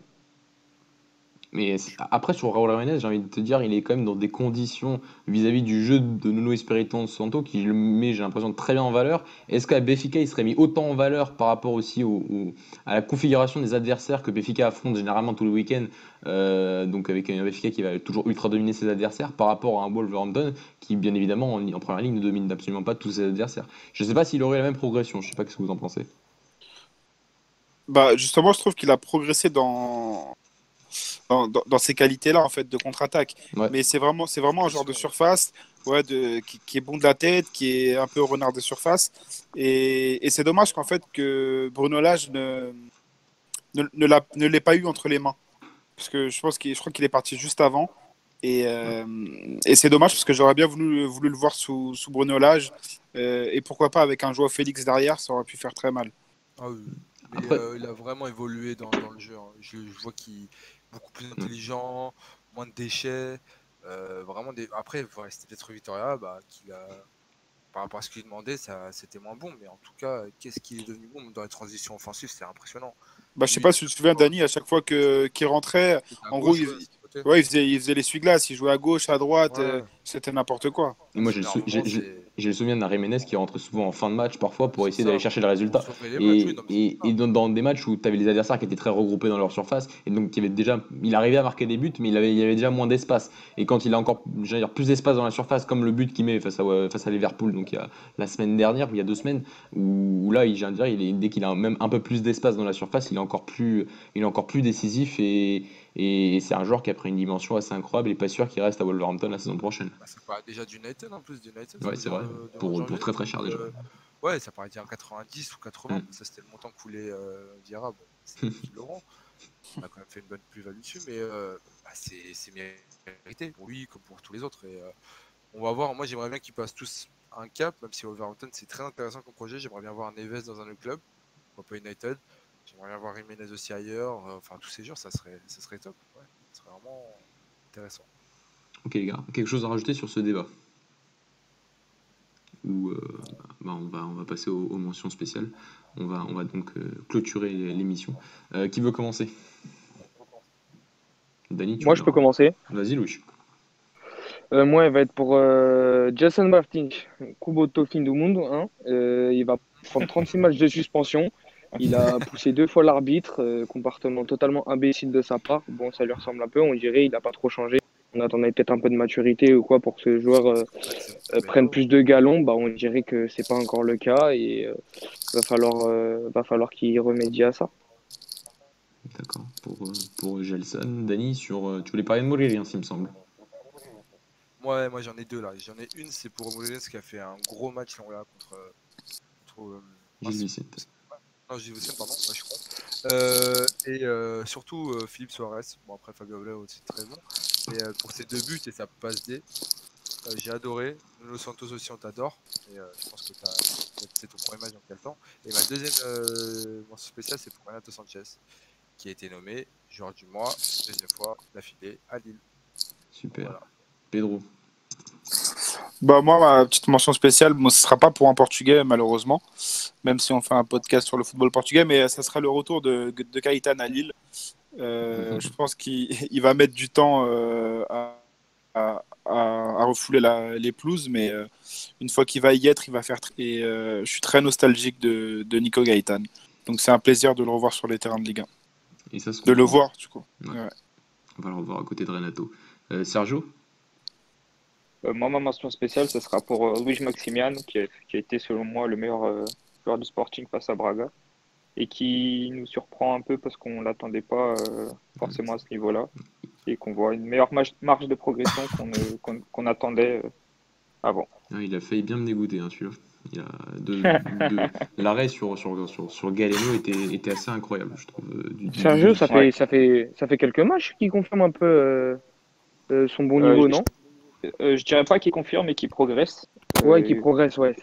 c'est son premier. Je dirais que le match face à Braga, c'est son premier match, on va dire, pas référence, mais de confirmation Mhm. depuis qu'il joue. Ouais. Mais Parce j'ai que une même petite question, contre les nous, gars. il a été bon. Ouf. Ouais, il a été bon, mais pas toujours très Ouais, serein. Là, contre Braga, il était vraiment à 100%, Ouais. quoi. après, il est jeune, quoi, mais je trouve qu'il y a Oui, quelque bien chose à sûr, faire, bien en tout sûr. cas. Oui, bien J'ai sûr. j'ai une petite question, les gars. Si, par exemple, Luis Maximian il continue à être titulaire côté Sporting, est-ce que dans la hiérarchie, il va pas passer devant Diogo Costa Pour la sélection? pour la sélection? D'ici l'Euro ou après? Non, après. Là, je vois Ah. déjà après l'Euro. Ah, ouais, mais c'est Bah, loin. s'il c'est est titulaire, Je sais, le ouais, s'il est titulaire titulaire jouera, enfin, sera et devant, encore, quoi. je pense que Diogo Costa, il va vite arriver en tant que numéro 1, normalement. Voilà, après, ce sera le meilleur des deux qui sera pris, quoi. Ouais, loin. totalement. Simplement. Très Mm. compliqué aussi. Hein. Ouais, parce que là, C'est moi, vrai. je pense qu'il a quand même un petit avantage, là. Ouais, là, du coup, il a pris un Ouais. petit avantage, le fait Bah, d'être il joue, titulaire en équipe A, contrairement à... forcément. Ouais, voilà. Exactement. Et j'ai envie de dire, c'est peut-être encore plus important pour un gardien de jouer. Parce qu'il n'y a pas Exactement. forcément toujours bien le sûr. même temps de jeu et tu peux pas le mettre autre part. Donc ouais, Mm. il a un peu d'avance, oui, par ses nombreuses titularisations.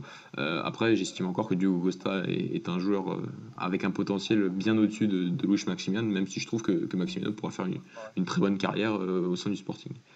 Bon, on aura l'occasion de voir Diogo Costa, là, demain ou après-demain contre Viseo. Oui, il va Demain. rejoindre demain. Ouais. Demain. Ouais. On verra Diogo Costa qui a perdu la Coupe de la Ligue face à Braga, on le rappelle. Et ma mention spéciale, pour moi, elle est pour le match entre Passos Ferreira et Santa Clara. Je sais pas si vous avez suivi, les gars, ce match assez Ah oui, incroyable. Oui. Donc voilà. Avec les lignes tordues. Voilà, avec les lignes tendues, les lignes n'importe quoi. Donc voilà, donc Passos devait jouer samedi soir face à Santa Clara, donc il y a un club des Açores, et ils sont arrivés sur un stade qui avait plus de lignes. Donc voilà. Donc j'ai envie de te dire, j'aurais pu ne pas l'évoquer cet épisode dramatique pour notre football, je trouve, parce que ça fait une pub quand même assez incroyable, mais il faut quand même l'évoquer et c'est assez incompréhensible quand même que, je sais pas, j'ai l'impression qu'on va chercher les plus hautes limites de l'incompréhension vis-à-vis parfois de notre championnat, et de l'organisation de notre championnat. Donc voilà, entre les horaires, on l'a déjà dit, les matchs qui commencent en retard, les horaires incroyablement bizarres, même si c'était un petit peu mieux ce week-end pour Braga. Et maintenant les lignes qui sont plus là, donc voilà, bravo, Pas pour bravo. Porto en tout cas. Ouais, pas pour Porto. Donc voilà, j'ai repris les propos du joueur de Passos Ferreira, Pedrin, qui avait l'air bien furieux et il avait totalement raison vis-à-vis de ce match qu'en plus Passos a perdu. En parlant de Pedrinho, du coup, la Gaule vient de sortir un article en disant qu'il a un accord avec Benfica. Et, ouais, que c'était quasiment fait et que Yoni. l'a dit aussi. Il a dit ouais. dans la presse que c'était fait et que voilà. Ça serait par contre pour le mois d'août, en même temps c'est logique là, qui viendrait pour la fin de saison. C'est ça, donc grosse recrue. On parle pas de Pedrinho de Passos Ferreira. Oui, des Corinthians, on le dit. Exactement. Donc, mais vous le préférez l'avoir cet été ou cet hiver, ça change rien pour vous les gars? Moi j'aurais bien aimé l'avoir maintenant parce que ça nous aurait fait un remplaçant pour Pizzi en fait. D'accord. Juste ça. J'espère que Pizzi ne sera pas. Moi personnellement, je vais pas faire le puriste, je connais pas du tout le joueur. Donc j'attends de le découvrir en même temps que tout le monde, je pense. Hein. On fait tous ces matchs contre tu vas vite être fan, je pense. Les Corinthians qui ont battu Santos dans le championnat, le Santos de Giselle fait la nuit dernière. Ouais. Ok les gars, je crois qu'on a été très complet. Très complet. Donc voilà, donc merci à vous, merci de votre présence aujourd'hui pour ce podcast long mais riche en enseignements. Donc on se retrouve donc cette semaine. Logiquement, il y aura 2 autres podcasts, donc on vous fait la surprise pour cette semaine et donc voilà, n'hésitez bien sûr pas à nous suivre sur les réseaux sociaux, sur Twitter, Facebook, Instagram et à écouter aussi les podcasts sur Apple Podcasts, Deezer, Spotify. Ils sont bien évidemment toujours disponibles sur ces différentes plateformes de podcasts. Merci beaucoup, merci les gars. À la semaine prochaine. Merci à tous. Prochaine. Merci à vous. Ciao, ciao. Ciao.